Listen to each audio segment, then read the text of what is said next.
Merry Christmas, friends. On Christmas Day, as we are spending this week talking about individuals in the Bible who had very unusual Christmas celebrations, we end our week by talking about a man named Simeon. In our Christmas Day worship service at my home congregation, we are singing the Song of Simeon as part of our worship this morning. I'll get to that in just a little bit. Many assume that Simeon was an old man. That's how you often see him pictured in the Bible, but we can't really say for certain because the Bible doesn't tell us his age. He could have been 84 like Anna, who also met little baby Jesus at the temple when Mary and Joseph brought him there, or he could have been 14, or he could have been anything in between. We don't know. We only know that he was waiting for something. Luke tells us that he was waiting to see the Lord's Messiah. And he also tells us that he was waiting for the consolation of Israel. You know what that word consolation means? It means encouragement. Simeon was waiting for some encouragement. And boy, hasn't that been the case for many of us this year. Waiting to hear some good news. Waiting to hear some encouragement. In a year that's been so hard for so many, compared to so many other years previously, and in a year that's been filled with so much division. It's been hard to find encouragement and togetherness in a year that's been really challenging. When you're not together with the people that you want to be together with, that can be really painful.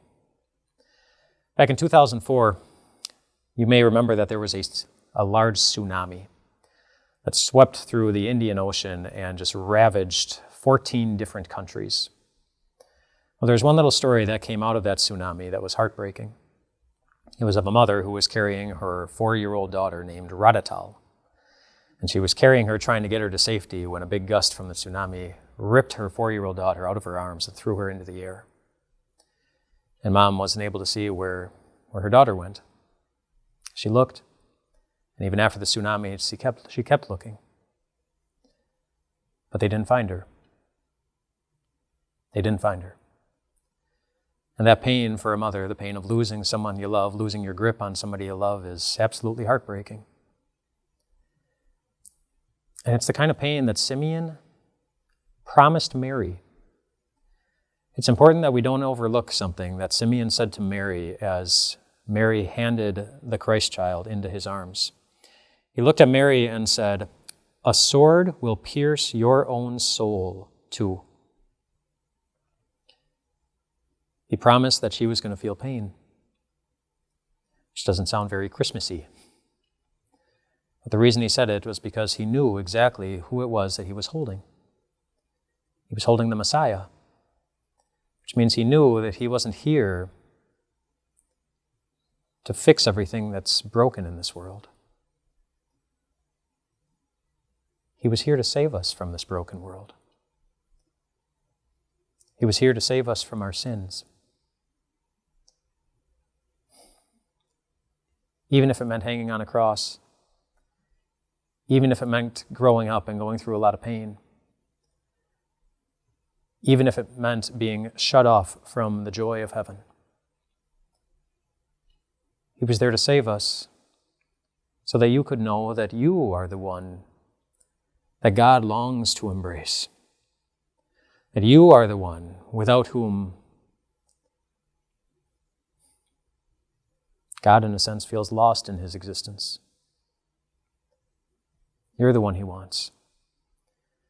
And that's what Simeon saw as he was holding the Christ. He was seeing the reality of our sin. He was seeing the reality of the God who wanted to save us from it. And he was seeing a reason to believe that he was going to be okay, no matter how surprising life ever is. And in 2014, it was really surprising. In 2014, a man was walking along the shores of the Indian Ocean. This was 10 years after that tsunami.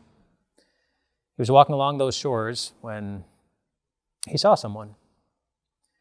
He thought it was his niece, which was really strange because his niece was the little 4-year-old girl who got swept away by the wind 10 years earlier. And of course, this person that he was seeing wasn't 4 years old. She looked to be about 14 or mid-teens, which is exactly how old his niece, that 4-year-old, would have been at the time. And he thought that this person looked like that his niece would have looked if she had grown up into a teenager. And he thought that for good reason. Because it was her. It was. It turns out that when the wind swept her away, it carried her away all the way to another island, where she was eventually found as a 4-year-old by an elderly woman who raised her for the next 10 years and kept her safe until one day that girl's mother was able to hold her in her arms again. She had something so vital that had been missing.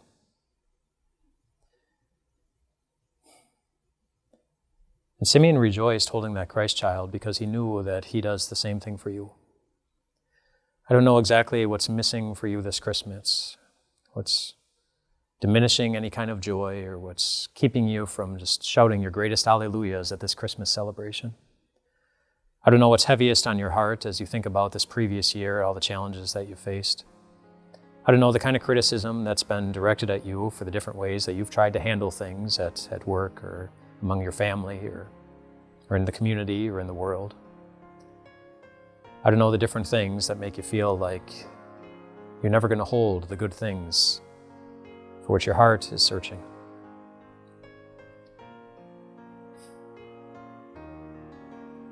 But Simeon knows that the child gives them all back again, because he brings you to a place where all the pain is wiped away, where what we're holding are the greatest things that God could ever give. And maybe that's why Simeon sang what he did in his song.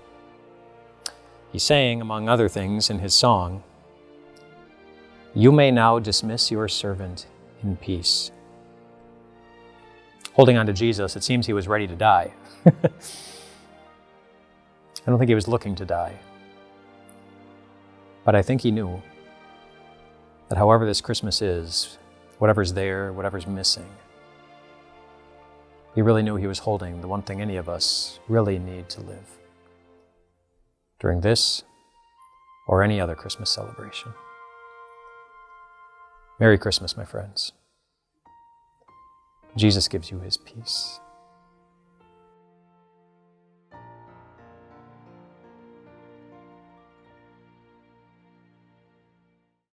Did you enjoy this video? Make sure you subscribe by clicking here so you don't miss a single opportunity to connect with your Savior Jesus.